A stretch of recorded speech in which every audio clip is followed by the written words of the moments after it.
There was a technical glitch. So let us begin now.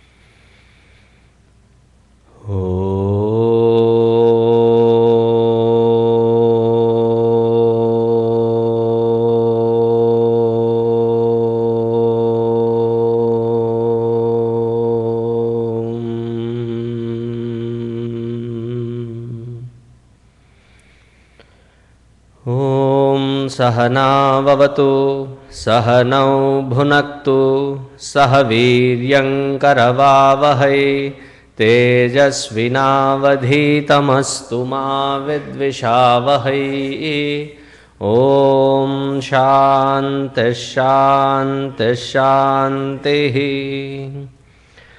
गुरुर्ब्रह्मा गुरुर्विष्णुः गुरुर्देवो महेश्वरः गुरुरेव परं ब्रह्म तस्मै श्री गुरवे नमः।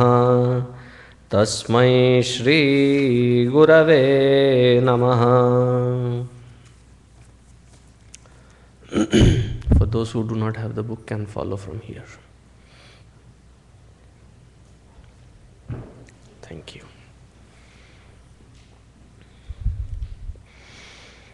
Let us read from the first shloka. कर्तुराज्ञया प्राप्यते फलं कर्म किं परं कर्म तज्जडं कृतिमहो ददौ पतनकारणं फलमशाश्वतं गतिनिरोधकम् ईश्वरार्पितं नेच्छया कृतं चित्तशोधकं मुक्तिसाधकं कायवाङ्मनः कार्यमुत्तमं पूजनं जपश्चिन्तनं क्रमात् जगत ईषधीयुक्तसेवनम् अष्टमूर्तिभृद्देवपूजनम् उत्तमस्तवादुच्चमन्दतः चित्तजं जपध्यानमुत्तमम् आज्यधारया स्रोतसा समं सरलचिन्तनं विरलतः परम् भेदभावनात् सोऽहमित्यसौ भावनाभिदा पावनीमता भावशून्यसद्भावसुस्थितिः भावनाबलाद् भक्तिरुत्तमा हृस्थले मनः स्वस्थता क्रिया भक्तियोगबोधाश्च निश्चितं वायुरोधनात् लीयते मनः जालपक्षिवत् रोधसाधनम् चित्तवायवश्चित्क्रियायुताः शाखयोर्द्वयी शक्तिमूलका लयविनाशने उभयरोधने लयगतं पुनर्भवति नोऽमृतम्।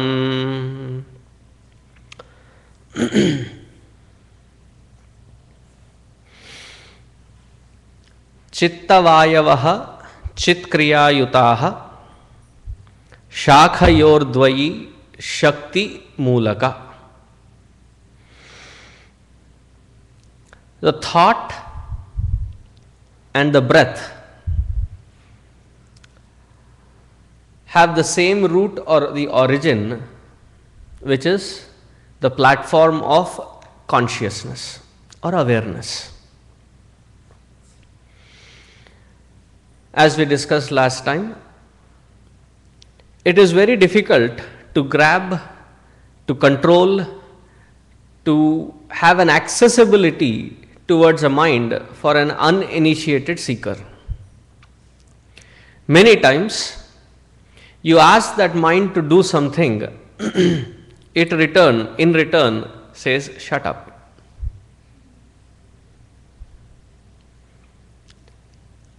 Like you ask that mind to do japa, it will come up with such amazing reasons as to why it should not be done. And this pattern has remained like that for ever since that we are born.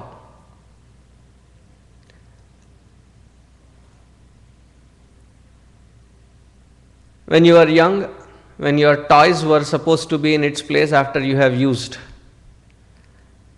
have you ever seen those little kids come up with reasons as to why the toys are not in its own place? Sometimes they say, I put it, they all fell back like that, what can I do? You try to bring that mind to do your homework. That seems to continue even now, even after the YEP course, even after the... Have you all submitted your homeworks? Oh, 10 minutes ago. Now I have to make a practice of checking onto the homeworks 10 minutes before the class. Okay.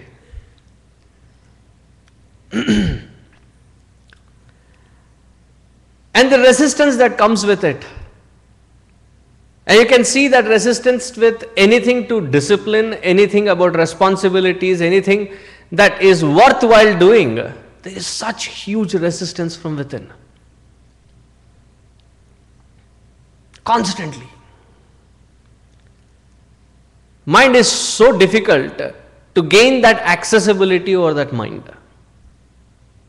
Whereas breath, it is grosser than mind. You put your hand in front of your nose, can you feel your breath? You can feel it. Sit straight. Breathe in and retain it inside.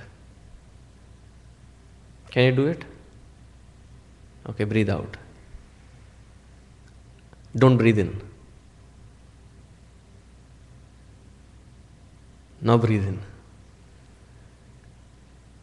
You can manipulate, you can manage the breathing pattern. The mind which is not accessible, which has an intimate relationship with the thought. The mind is thoughts. These thoughts, when they are constantly moving at their own speed, at their own insistence, which we do not have accessibility to, but with the breath which is intimately related to that thought, that is accessible. You can regulate this breathing through which you can regulate the thought. I am not talking of the direction of thought, I am not talking of the content of the thought. The speed with which it runs can be controlled. Then with conscious inquiry, that thought, when it is slowed down, it is easy to handle. It's like when you play, what you call baseball is when you throw it the upper arm, right? And when you throw it from, it's softball. Very nicely named. When you throw a softball, you can easily hit it. When there's somebody throwing that ball at you at say 90, 95 miles per hour, have you ever faced such balls? 90 plus? In cricket I have faced. All that you see is a red dot coming towards you, and after that, at least for me, it was a sound that passed by me. What happened? I was ready, I was prepared. It's too fast. Similarly, the thought which is too fast running is not accessible. Whereas with the breath, you can slow it down, almost to a point of negligent movement. Sorry, not negligent, negligible movement. The whole meaning changes. It almost trickles. At that time, consciously, we can look into that thought, the content of the thought, and weed it out. Chittavayavas chitkriyayutaha shakhayordvayi shakti mulaka.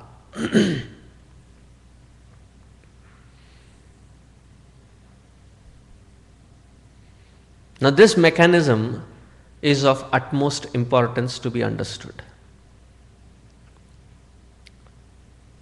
This, when combined with your japa technique which was taught,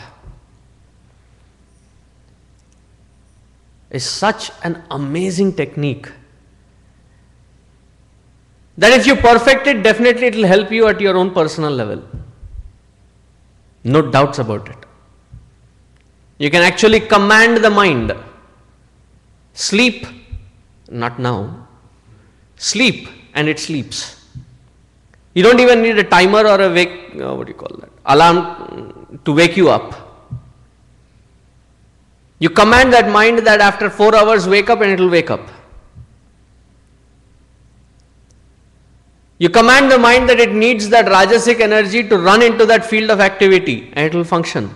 And after that rajasic activity is done, you say withdraw and it withdraws. Just like a trained dog at your house. As the dog is well trained, and they do these tricks, stand on 2 feet, roll. If you have trained dogs, if they are not trained, it's as good as our mind. You tell it to roll, it says why? And I said, don't tell it, don't roll. I said, why not? It constantly it reacts. And many adults, many parents think that they are reacting to the command or the guidance given by them. It's not they're reacting to them, it is that the mind is a reactionary pattern. So the next shloka, Laya Vinashane Ubhaya Rodane Layagatam Punaha Bhavati Naha Mritam.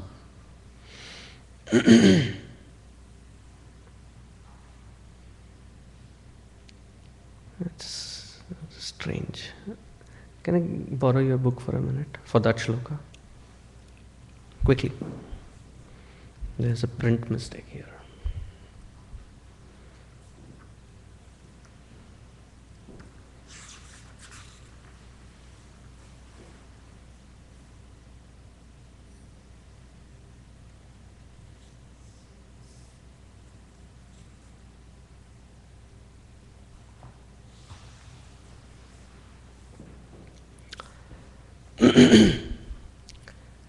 So there are 2 stages being explained here. First, laya of the mind and vinasha of the mind, destruction of one's own mind. I'm not talking of a destructive mind. Destruction of one's own mind. Now, before we go into this, we have to understand the mechanics of our mind.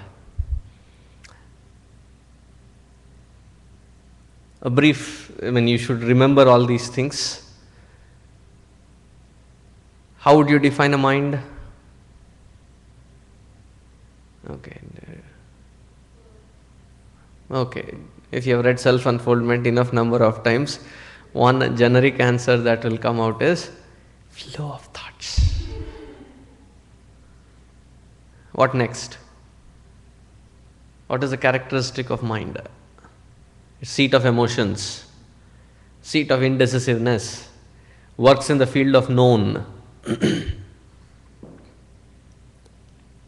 On the other hand, the same mind is an amazing equipment given to us. You control this mind and you can literally control matter outside.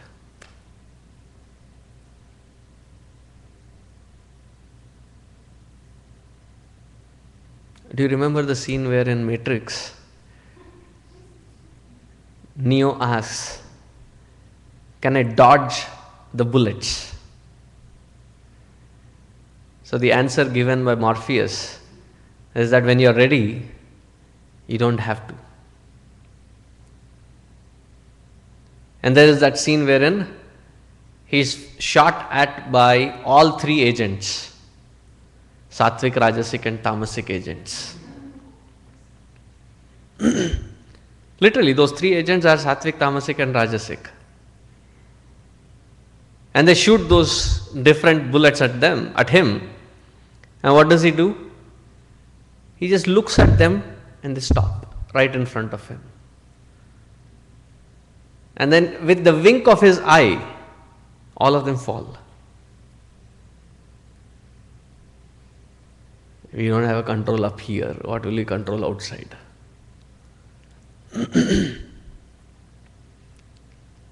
It's literally a possibility.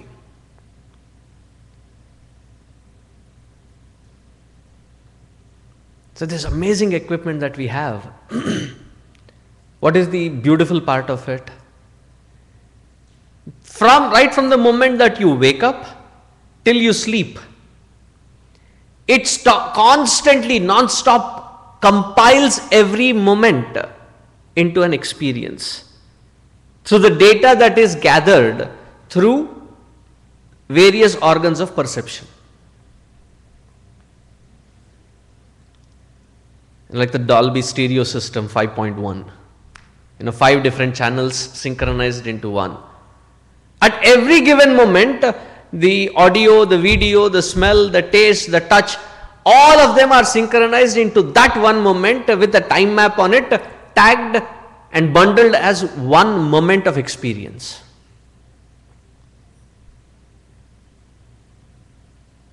It does this job flawlessly. Imagine if with the data received, if there is a sloppy job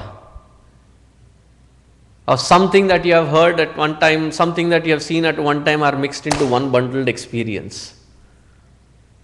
Chaos. So when we talk about the mind and its control, or changing the mind and its control, or destruction of mind, it is thankfully not this part, because this default setting cannot be manipulated, thankfully. Because even without messing up with it, we are a good mess already. Imagine if that were to be messed up, we will be thoroughly. You can't even imagine what kind of situation we will be in. So it does one part of it is amazing. The other part which has to be killed, vinasha. What is the vinasha of the mind? The unproductive, unwilled thought. At this moment when I am sitting in front of you, I am willing myself, I am putting myself into that responsible mode of speaking to you. This is my willed situation.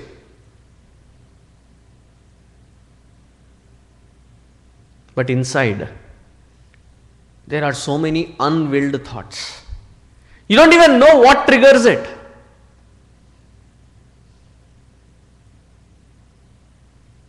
Have you caught yourself many times brooding over things unconsciously?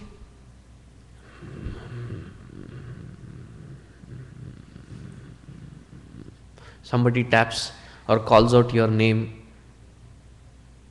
and you are not in this world. Zoned out. Is that the word that you use? Zoned out. Why? You're busy somewhere else. Sometimes I see that kind of zoned out environment during the satsang. Like in the doctor's office, it says, right, doctor's name in or out, meaning is the doctor in or out. I love that stance to see sometimes when I come across. Eyes will be wide open, almost giving the impression that very intensely listening. So the head is also leaning towards the side. And then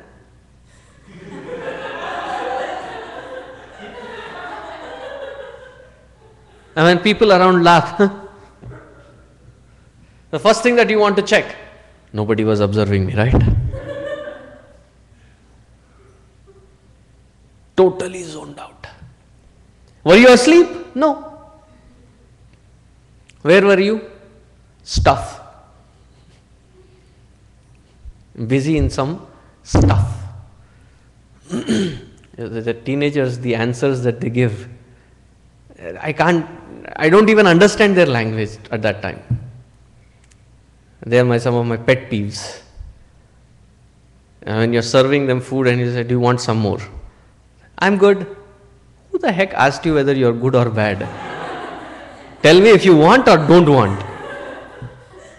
I understand what they mean, but that's not the answer. Why did you do this? Cause what? Cause. Huh? How does it even translate to be an answer? Where were you? Nowhere. Huh? What did you learn? Nothing. What did you do today? Stuff. It's very tough to understand these kids.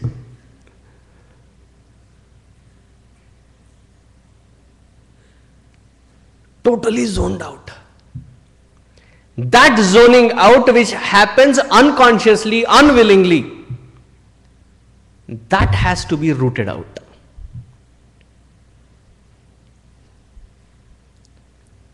Do you all use, what do you call that? What are those kinds of phones called? Smartphones. We may not be smart, but our phones are definitely smart.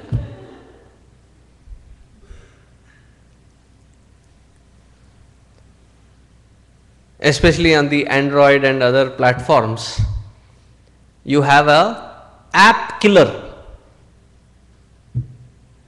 What does that app killer do? There is an unwarranted, unnecessary processing happening in the background. And what does that unnecessary processing do? It clogs the existing accessible memory. What do you call that accessible memory as? RAM.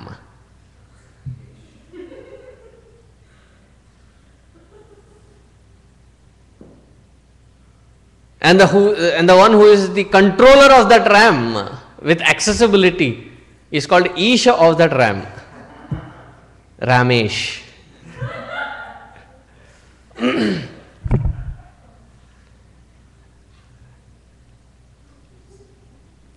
Random access memory.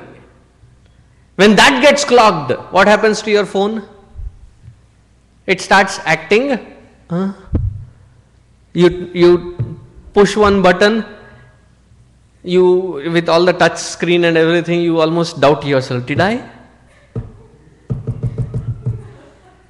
It doesn't respond. And then when you suddenly look at it, it has already popped up 7 times. And then you try to cancel each one of them. It cancels all 7 of them. Similarly here, messed up.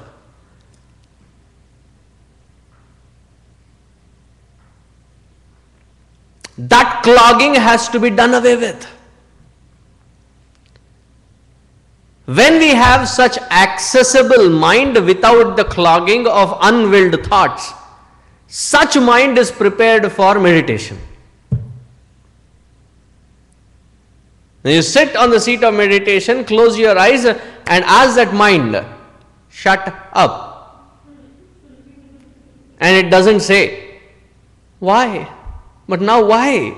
No, I don't want to. No. There is no cribbing inside. It's like the genie. Yes, master. Now you want to push it into action. It again doesn't cry. Why? And I don't feel like it. Because many of us do what we feel like, right?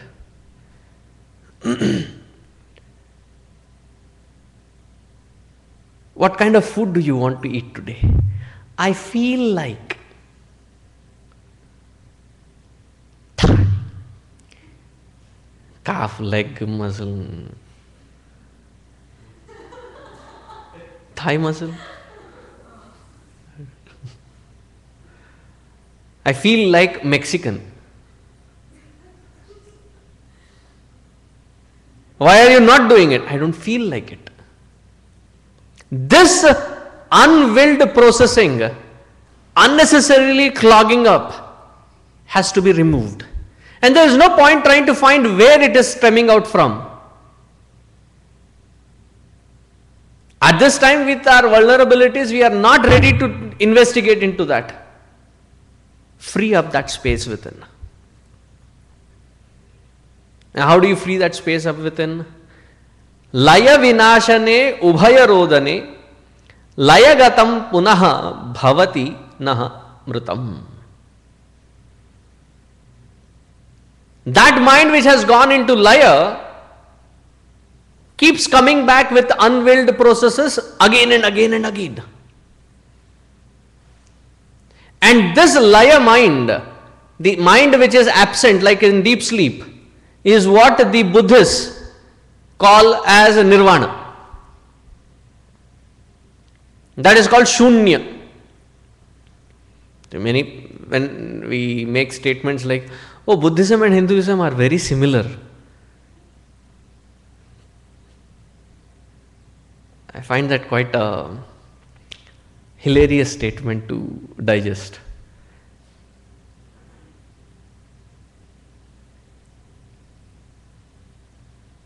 What do you take for Austin? The freeway? 35. And what do you take for Houston? 45. Oh, they both are same, they are roads, It's similar to saying that. One is taking to the one end, the other one is taking to a totally different end, and you say they both are similar? Yes, structurally they both are roads, they both are paths. The mind which is going into laya always is vulnerable to that unwilled patterns of mind. The mind, when it is temporarily absent, temporarily gone, like in deep sleep. As soon as it turns on, what happens? It starts vomiting forth all the gushing thoughts, uncontrolled. But whereas this process, what does it focus on? It focuses on annihilating the unwilled aspect of our mind.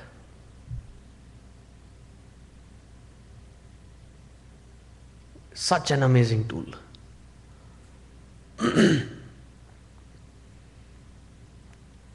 And what do you have to do? Breathe. And breathing is also an amazing tool. The most user friendly.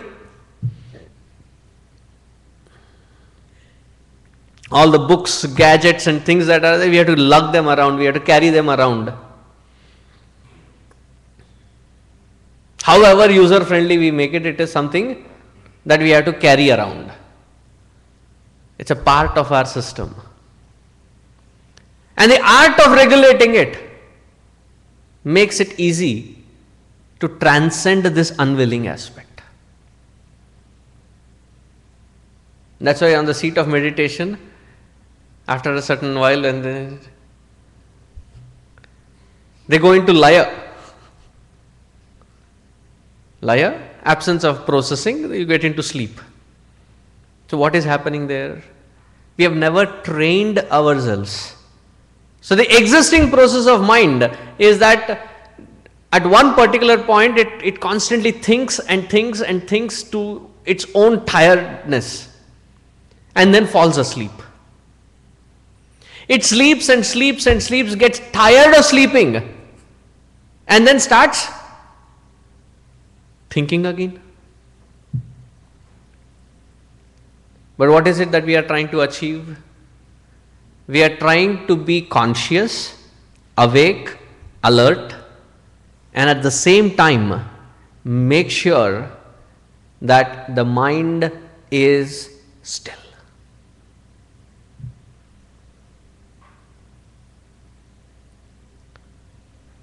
That stillness, it's not meditation yet.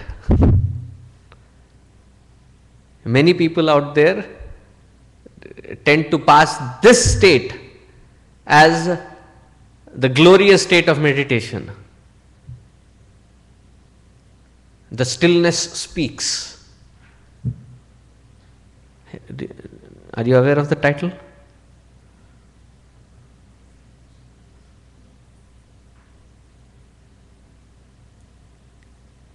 We can discuss this later.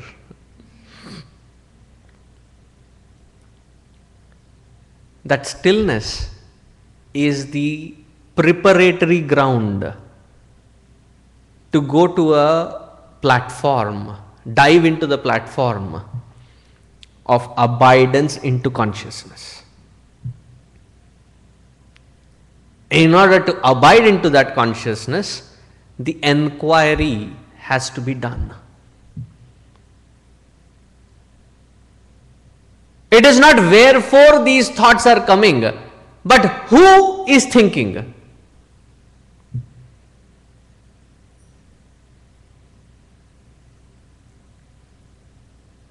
If I, the consciousness, am not participating in it and I withdraw, you have these fans, right? The table fan and things like that. You pull the plug. What happens to the blades? They don't suddenly stop.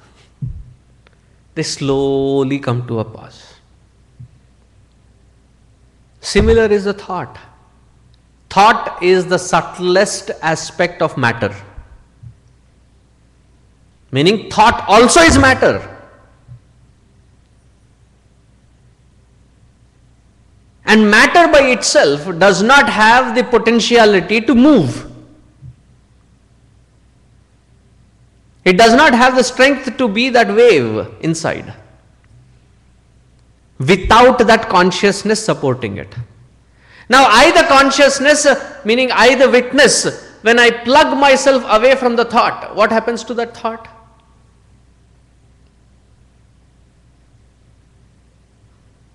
It trickles because of the momentum. And once that plugging is done, plugging off is done, that is called true unplugging. Vedanta unplugged.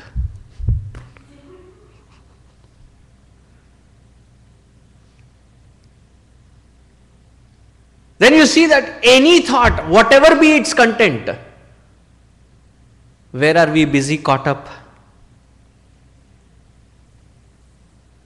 We are busy with the content of the thought. So I try to do a lot of meditation and japa, but my thoughts are, so bad thoughts that come.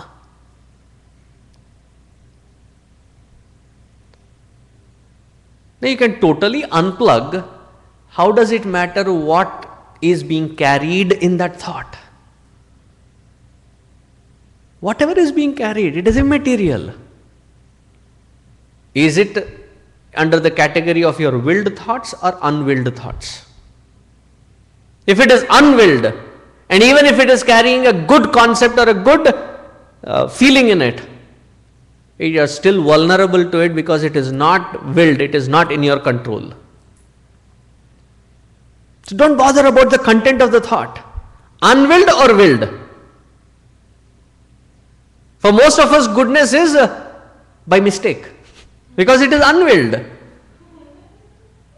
And when I make the statement, why did you do this good? Galti se mistake ho gaya. It cannot be translated into, the punch will be lost.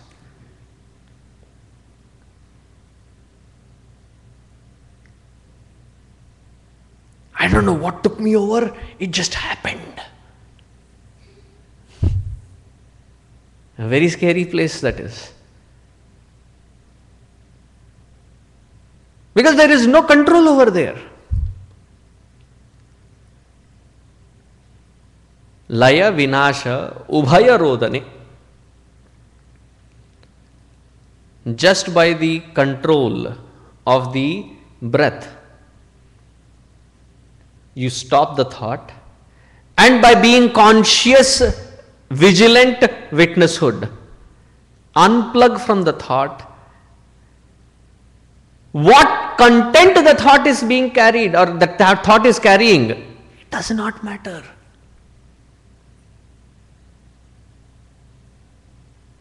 Because the process of sadhana is not to become positive, is not to become good, is to transcend both positive and negative, to transcend both good and bad, to exist as divine. And divinity does not come under the realm of polarities. It is that platform on which both goodness and badness become our vulnerability. Because I am existing without that willed expression.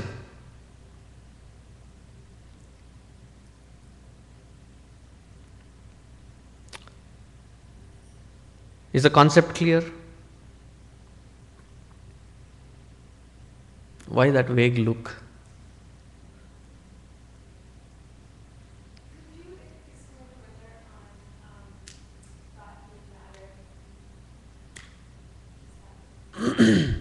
Could I explain more on what do I mean by the thought being matter?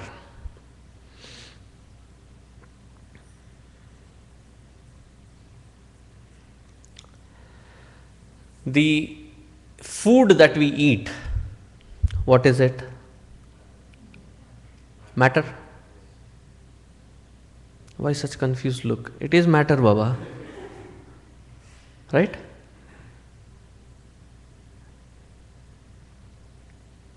The food that we consume, very roughly speaking, can be categorized into 4 parts after consumption.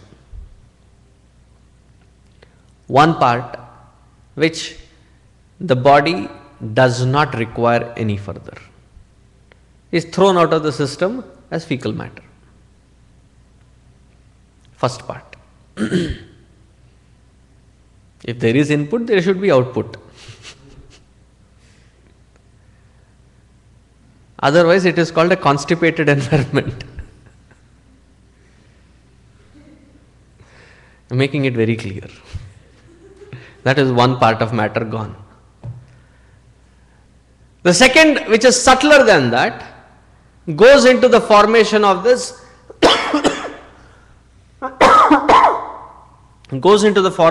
physical form. Bones, muscles, tissues. Subtler than that, the third part goes to form all the liquids. Blood, the marrow, various other liquids that are produced to run the system in its seamless conditioning. See, for your vehicles, often you have to have the oil change. Often you have to have the greasing done. Tire alignment and various things have to be done. The nuts and bolts have to be greased to run function. Or the various contaminants that are born, they have to be cleaned up. The tune-up has to be done. How often? How many miles once? 3,000 miles?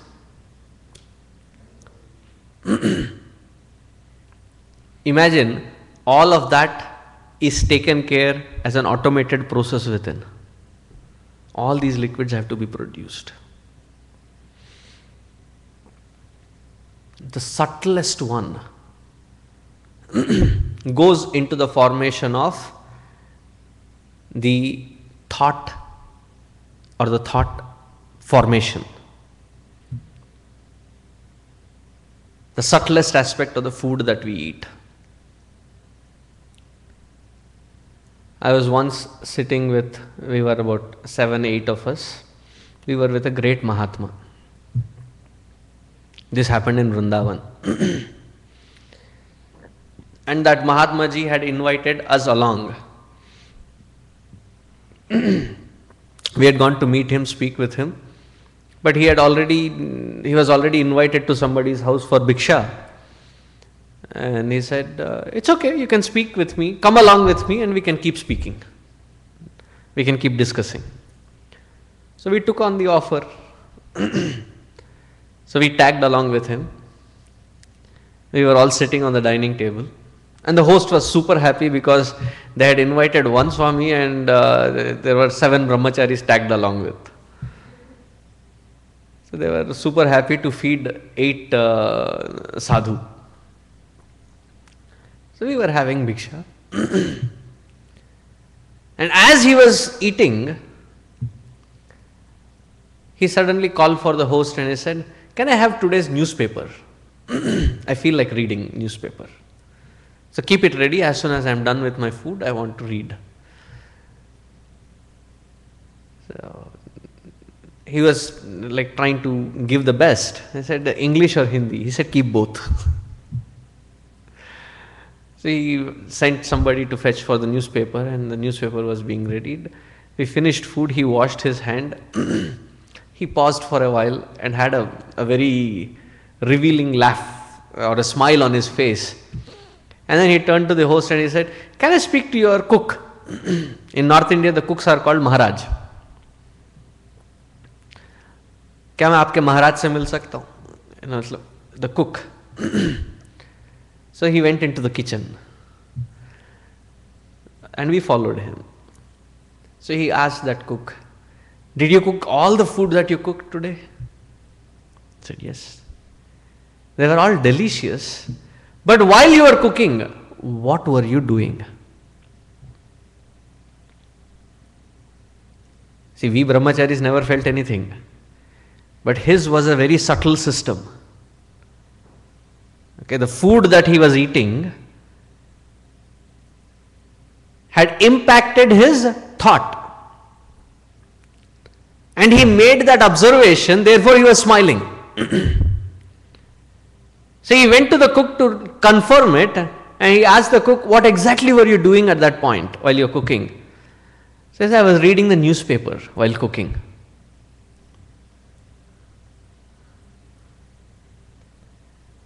So the food that was being cooked while reading the newspaper carried that impression all the way to impact a suggestive pattern on this Mahatma's mind.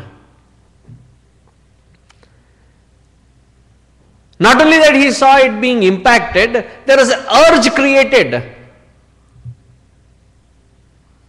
But he was observant enough to find the cause. So the matter reaches to the subtlest point of thought. Therefore, while we sit to eat, however, whoever has cooked whatever has been brought onto the table, you sanctify it personally. You don't know what that person was doing while cooking. Usually, do you know what this mudra is? Cell phone mudra. Have you learned Bharatanatyam? Right? So you have different mudras. So this is my patented mudra. Cell phone mudra. and you are like and then cooking or doing whatever.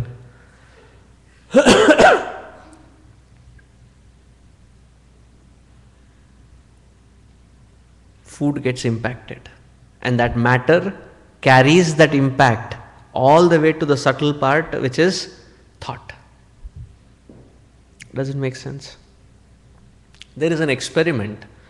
I have explained this experiment earlier.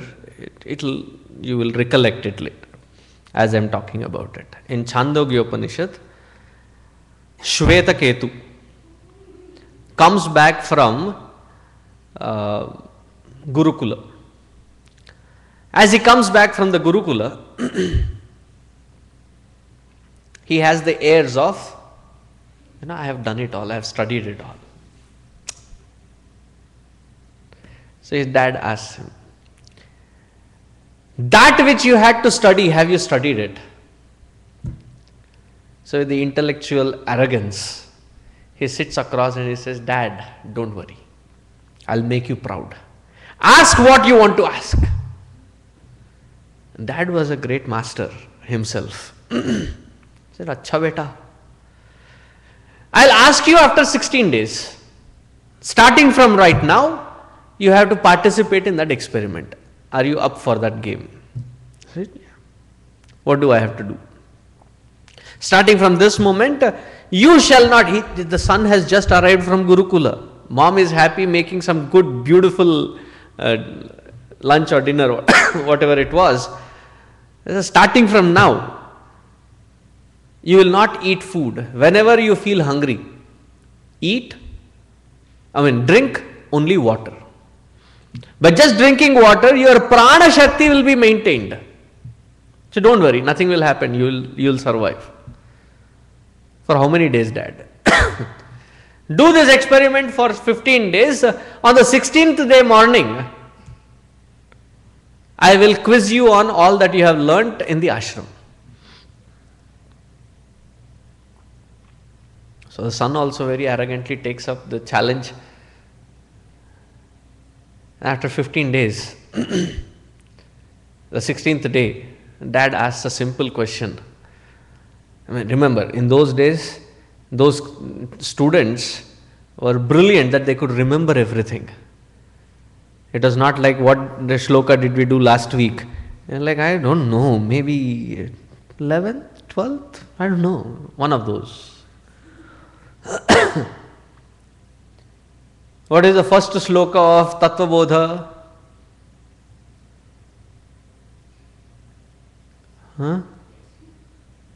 What's that?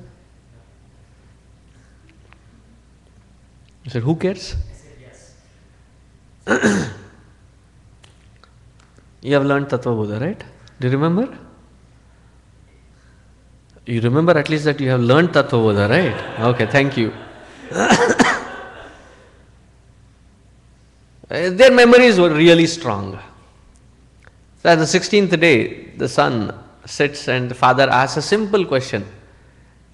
What is the first shloka, invocation shloka of Tattva Bodha? The son scratching his head, he says, I know this, but I can't remember it. He says, all that you have learned, son, is still dependent on that intellect which survives on the food that you eat. If that food does not have matter, that content, the substance in it, just water, the intellect does not. I did this experiment. For 16 days, 15 days was the limit. So I used to do my morning yajnas, evening yajnas, lectures and satsangs, devi groups, study groups. I felt really light, I felt energetic. The first 2 days it was difficult. I would be craving for something. The third day onwards it became easy. So 16 days without food, just water. I did all my lectures. 17th day morning. Hilarious. Those people still remember it and tease me about it. It seems, when we start Sahana Bhavatu, I chanted that Om in the beginning 12 times. Because I did not remember how many times I had done. Every time I chanted Om, I thought it was the first time. I didn't realize it. So I got through that. Somehow that loop broke and I went to Sahana Bhavatu Guru Brahma, took up the Upanishad and took up the mantra. And I started observing a change. I say a sentence, but what did I say just now? I forgot. I am blank. What is happening? And they had to literally hold my hand and lead me back to the ashram. And I slowly started eating substantial food. In 3 days, I started recovering. So food that we eat, the subtlest form becomes the thought. That is a direct connection to show that it is matter. Therefore, the kind of food, the environment of food, the person who is cooking, the mindset with which they are cooking, the intention with which they are cooking, all this matters. Irrespective of who cooked what and with what intention, it has come onto your table. What do? Om Brahmarpanam Brahmahavihi Brahmagnau Brahmanahutam Brahmaivate Nagantavyam Brahma Karma Samadhina. Sprinkle that water on that food and then sanctify that food. So that all the other vibrations that have been brought in are cancelled, negated, removed.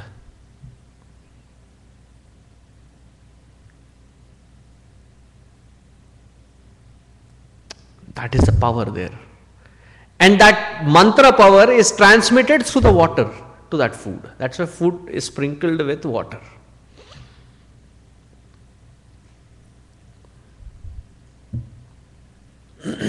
Yes, sir. So obviously the divine consciousness transcends good or bad. But then we strive to be good. If there's no good or bad, what do we strive for?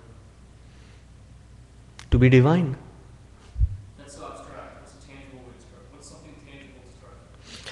So his question is, divine consciousness is beyond good and bad, and if it is beyond good and bad, what do I strive for? Because we are always taught to be good. I said, then my answer was, strive to be divine. It's very abstract. So what do I strive for?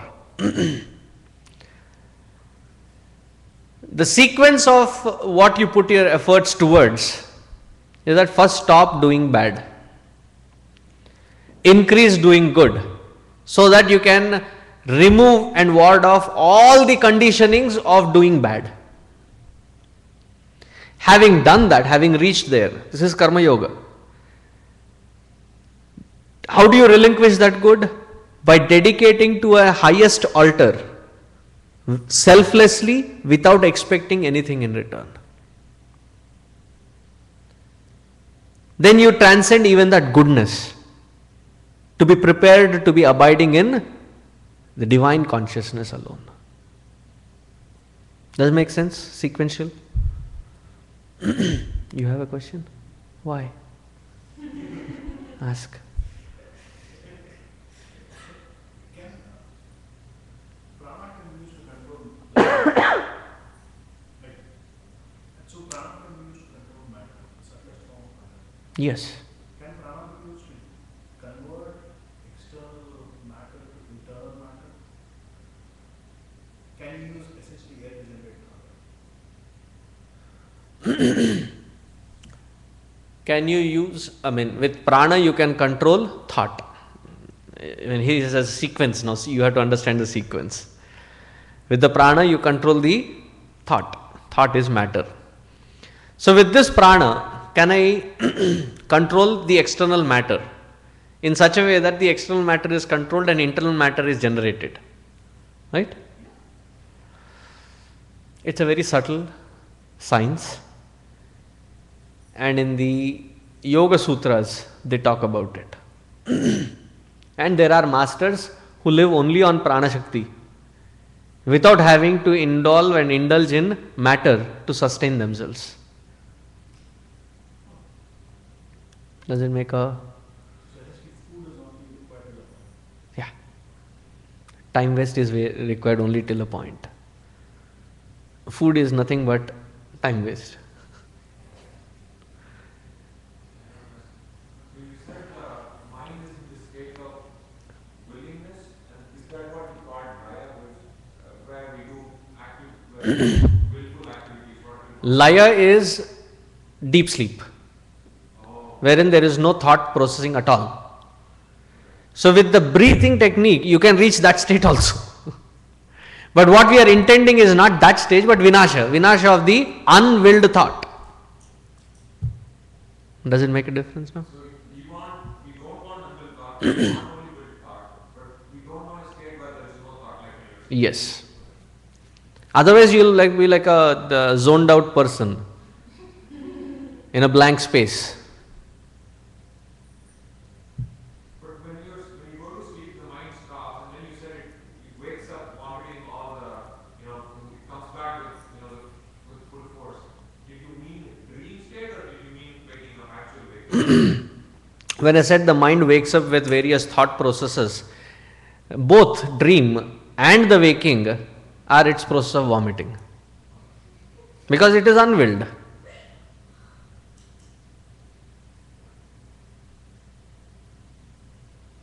My language is a little blunt, but bear with it. Did you get the message? Did you visualize the message? That was the purpose. Yes. Okay. Didn't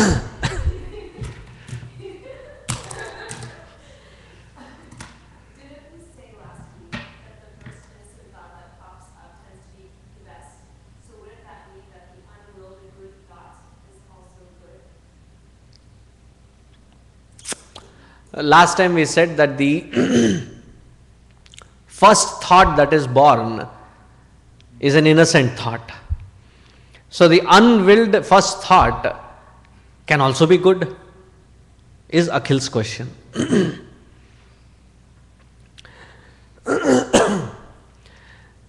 The first thought, which it cannot be an unwilled, in the sense you are trying to interact with something, and the first pattern, first footprint of thought that you are building is willed.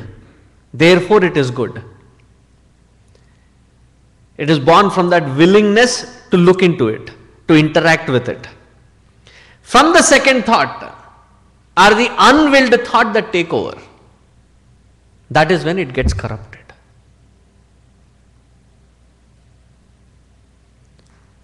So when you are interacting with, there is already a willingness to interact. Therefore, there is a first thought. So the first thought is not unwilled, it's willed, and yet it is innocent. Hope Akhil Maharaj gets it.